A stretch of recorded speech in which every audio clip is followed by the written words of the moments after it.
Finally আমি আমার ক্রাফটের কাজটা কমপ্লিট করতে পেরেছি, আলহামদুলিল্লাহ।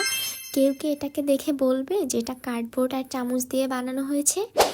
আমার এই ওয়াল হ্যাঙ্গিংটার অনেকগুলো পার্ট আপনাদের সাথে শেয়ার করেছি, আজকে একদম ফাইনাল আর লাস্ট পার্ট আপনাদের সাথে শেয়ার করব।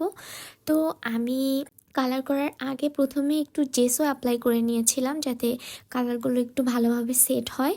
তো জেসো অ্যাপ্লাই করে আমি একটু শুকিয়ে নেওয়ার পরে এখন আমি কালার করে নিচ্ছি।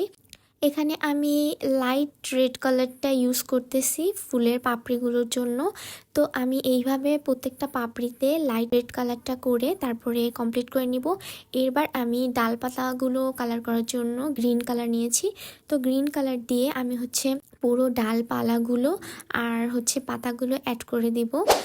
আমার কাছে কালার করার সময় জিনিসটা অনেক বেশি সুদিং লাগছিল, মানে অনেক শান্তি লাগছিল মনে, যে ফাইনালি আজকে আমি এই কাজটা কমপ্লিট করতে ইনশাল্লাহ পেরেছি।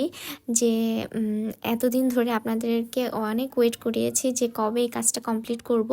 অনেক দিন ধরেই বাসার ঝামেলার কারণে আমি এই কাজটা কমপ্লিট করতে পারছিলাম না। অর্ধেক করার পরে আমি রেখে দিয়েছিলাম, আমার এটা কমপ্লিট করার সময়ই হচ্ছিল না। তো আজকে ফাইনালি আমি এটা কমপ্লিট করতেছি। তো আশা করি আপনাদের এইটার ফাইনাল লুকটা অবশ্যই অনেক ভালো লাগবে। আর আমি সবগুলো কালার করার পরে আবার একটু শুকিয়ে নিব, আর তারপর আমি এর উপরে হলুদ কালার দিয়ে পাতার ফুলের পাপড়িগুলোর উপরে আর কি একটু হলুদ কালার দিয়ে ফুলের রেণুগুলো দেওয়ার চেষ্টা করব, মানে হালকা একটু ফুলের রেণুগুলো দিয়ে নেব, একদম অল্প, জাস্ট একটু শেডের মতো করে। তো সবগুলো রেণু দেওয়ার পরে আমি এটাকে আরেকটু শুকাতে দেব। তারপর শুকানোর পরে আমি এটাতে একটু ভার্নিশ অ্যাপ্লাই করে নিব, আর তাহলেই একদম আমাদের ফাইনালি এই আমাদের ওয়াল ডেকরটা রেডি হয়ে যাবে। তো আপনাদের কাছে বহুত অনেক দিন পর এই কাজটা আমি কমপ্লিট করতে পেরেছি। আপনাদের কাছে কেমন লাগছে এই কাজটা আপনারা অবশ্যই কমেন্ট করে জানাবেন।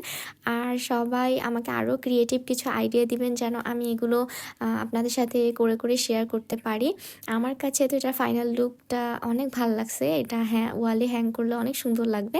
আপনাদের কাছে কেমন লাগলো অবশ্যই কমেন্ট করে জানাবেন। সো ভিডিওটা দেখার জন্য আর এতদিন অপেক্ষা করার জন্য আপনাদের সবাইকে অনেক অনেক ধন্যবাদ। আল্লাহ হাফেজ।